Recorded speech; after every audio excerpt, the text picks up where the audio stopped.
భోగభాగ్యాల భోగి. భోగినాడు తెల్లవారుజామున భోగి మంటలు వేయటం ఆచారం. చీకటను చీలుస్తూ ఆకాశమంత ఎత్తుకు లేచే అగ్ని శిఖలు కొత్త ఆశలను చిగురిస్తాయి, చలిని తరిమేస్తాయి.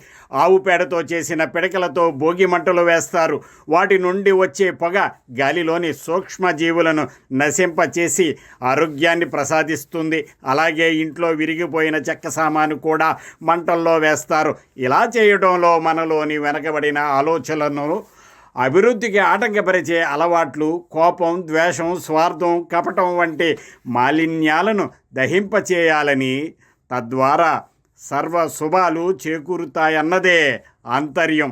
మనలో మన చుట్టూ ఉన్న వ్యర్థాలను తొలగించి కొత్త వెలుగులకు స్వాగతం పలకడమే భోగి.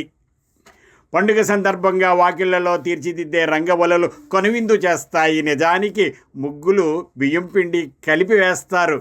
అది చీమలకు ఆహారమై భూతదయను చాటుతుంది.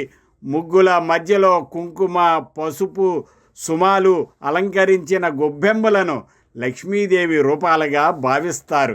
ఆడపిల్లలు గొబ్బెమ్మల చుట్టూ తిరుగుతూ పాటలు పాడుతూ ఆహ్లాదకరంగా ఉంటుంది ఆ వాతావరణం.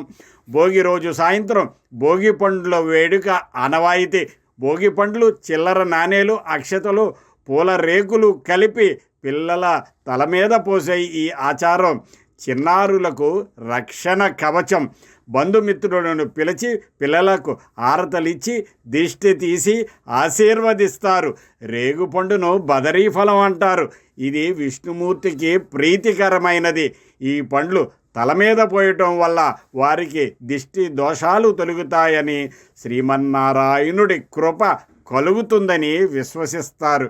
ఈ ఆచారం బాలల్లో అందరూ కలిసిమెలిసి ఉండాలనే ధోరణి, సానుకూల దృక్పథాన్ని అలవరుస్తుంది.